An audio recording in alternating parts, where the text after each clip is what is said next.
instrumentalidade de Josué. Eu entendo que quem faz o milagre é Deus.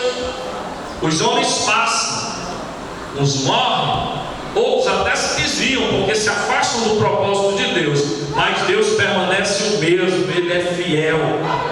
Ele abre mar e abre rio. Ele abre o mar vermelho, mas abre também o rio Jordão, porque Ele é poderoso. Então capítulo 3 começa, a partir do verso 1, verso 2, dizendo que levantou-se Josué de madrugada, partiram de Sitim e vieram até ao Jordão, ele e todos os filhos de Israel. Pousaram ali antes que passassem, pararam de frente, pararam diante do Jordão. E sucedeu ao fim de 3 dias que os príncipes passaram pelo meio do arraial e começaram lá a dar uma ordem. Bom, Josué levanta-se de madrugada e manda o povo levantar acampamento e vão em direção a Jericó e encontram o Jordão diante deles, e eles acampam diante do Jordão. Jordão está ali, é um obstáculo, eles não têm por onde ir, eles têm que passar por lá. Jericó estava do outro lado, tinha que ser conquistado, não tinha outro jeito. A única alternativa que eles tinham era levantar-se, confiar no Senhor, buscar em Deus uma resposta, buscar em Deus uma solução. Eles não podiam voltar atrás, eles não podiam ficar parados ali, eles tinham que avançar, porque tinham uma Jericó a conquistar. Quero dizer para você que você também tem uma Jericó a conquistar.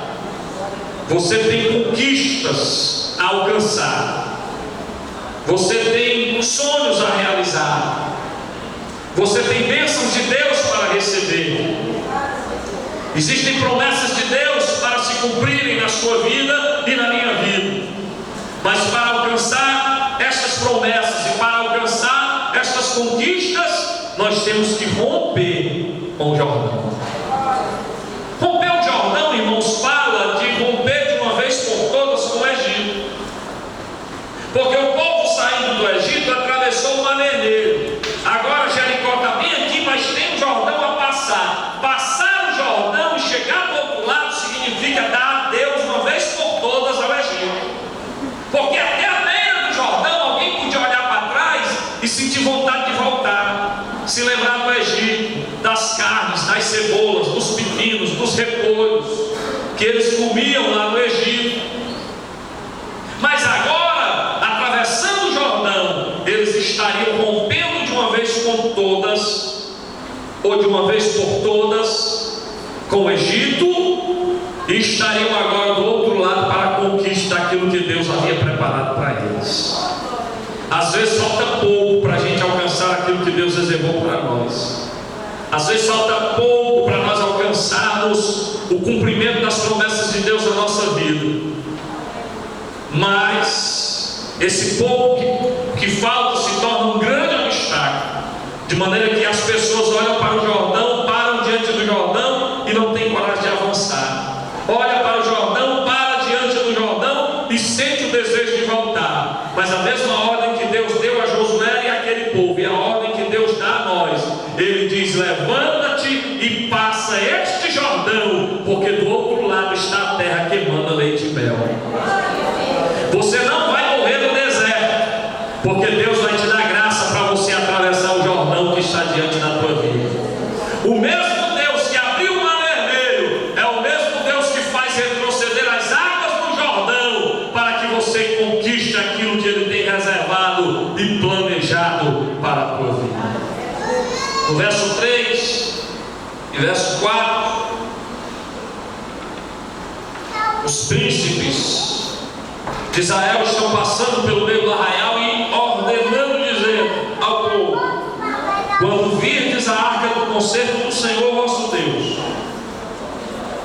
e que os sacerdotes levitas a levam, parti vós também do vosso lugar e segui. Haja contudo distância entre vós e ela, como da medida de 2.000 côvados. E não vos chegueis a ela, para que saibais o caminho pelo qual haveis de ir.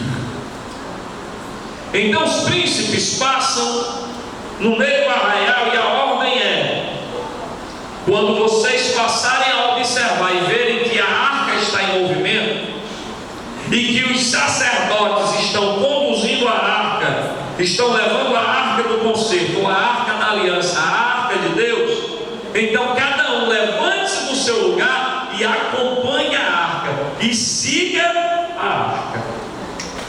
A ordem aqui é seguir a arca. Os irmãos sabem, esta arca é aquela mesma arca que ficava no lugar Santo dos Santos, a arca da aliança, a arca do concerto. Era a arca que ficava no lugar Santo dos Santos, no lugar santíssimo, no lugar onde a glória de Deus se manifestava. Esta arca simboliza Jesus, aponta para Jesus. Essa arca era a maior demonstração da presença de Deus. O maior simbolismo da presença de Deus no meio do povo naquela época era a arca, porque a arca era o formato de um baú que tinha uma tampa por cima, a tampa do propiciatório. Ela era toda revestida de ouro, a sua tampa era uma peça só de ouro. Da mesma peça formavam 2 querubins, um à direita e o outro à esquerda. Os irmãos sabem que dentro da arca estava o maná, dentro da arca estava a vara de Arão que floresceu, e dentro da arca estaria também as tábuas da lei, o decálogo, os 10 mandamentos. Era sobre a tampa da arca, que ficava no lugar santo dos santos, que a glória de Deus, a presença de Deus, a Shekinah de Deus se manifestava. De maneira que quando o povo olhava para a arca, era como se estivesse olhando para Deus, porque era a maior referência da presença de Deus no meio do povo. E agora o Senhor está dizendo: vocês têm que olhar para a arca e têm que seguir a arca. O que significa dizer, e o que eu entendo, é que jamais você vai conseguir atravessar o Jordão se você tirar os olhos de Jesus. Jamais você vai conseguir atravessar o Jordão se você tirar os olhos de Deus. Tem gente que olha para tudo e para todos, mas não consegue olhar para Jesus. Você sabia que tem crente que consegue vir ao culto e ao final do culto ele não consegue ter visto Deus, ele não consegue ter visto Jesus, ele não consegue ter sentido a presença de Deus. Ele vê, ele dá conta de todo mundo, quem veio e quem não veio.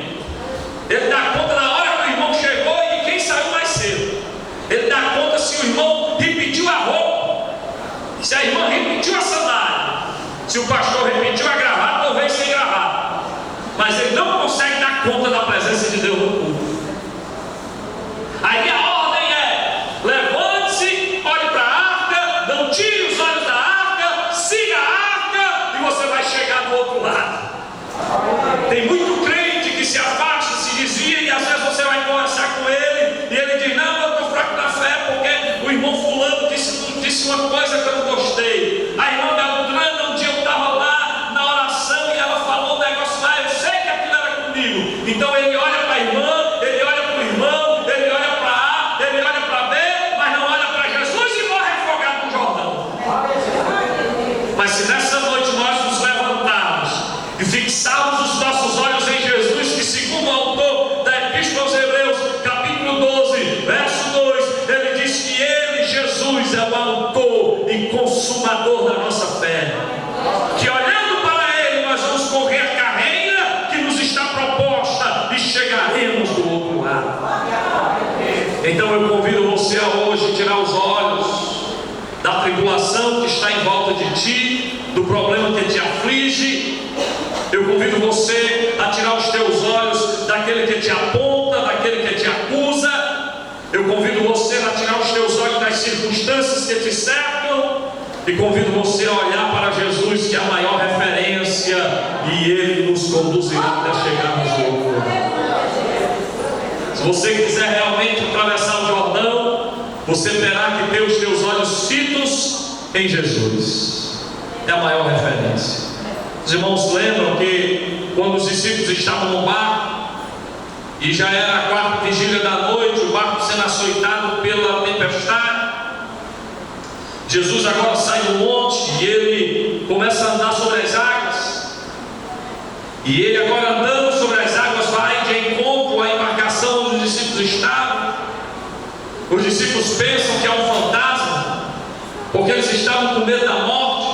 Era madrugada, alto mar, tudo escuro, e de repente eles começam a ver um vulto, e o vulto parece o vulto de um homem, e o vento soprando forte fazia com que as vestes daquele homem se sacudissem, voassem, e eles começam a olhar e eles imaginam: só pode ser um fantasma, estamos morrendo, vamos morrer, e é um fantasma. Mas quando Jesus começa a aproximar-se, ele se identifica, e os discípulos começam a perceber que não é fantasma, é Jesus.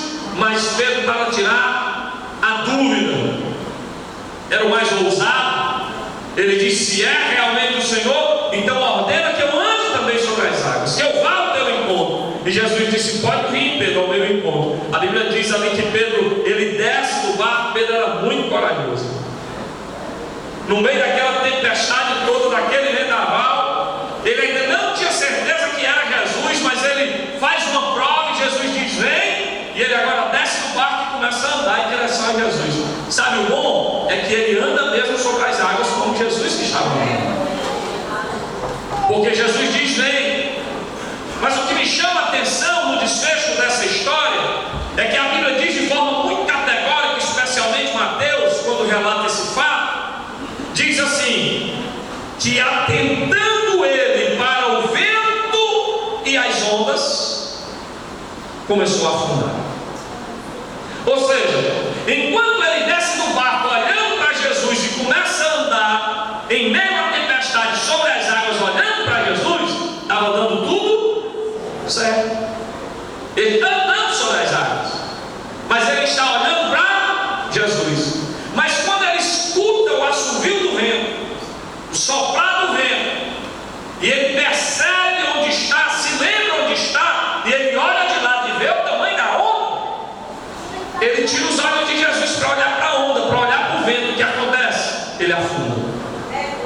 Toda vez que você tirar os olhos de Jesus e ficar olhando só para o problema, só para a luta, começar a achar que o teu problema é maior do que o teu Deus, que a tua luta é maior do que o teu Deus, que o defeito do irmão é maior do que o teu Deus, você vai afundar. Mas naquele momento o texto sagrado diz que Pedro, quando está agora afundando, ele grita por socorro, ele pede a Jesus: socorre-me. E Jesus então toma pela mão e o levanta e firma novamente os seus pés sobre as águas, porque Pedro clamou a ele e voltou os olhos. Então significa dizer que se você tirou os olhos de Jesus por algum momento, está naufragando, está se sentindo fraco, está se distanciando de Deus, ainda dá tempo de você erguer a mão e gritar por socorro.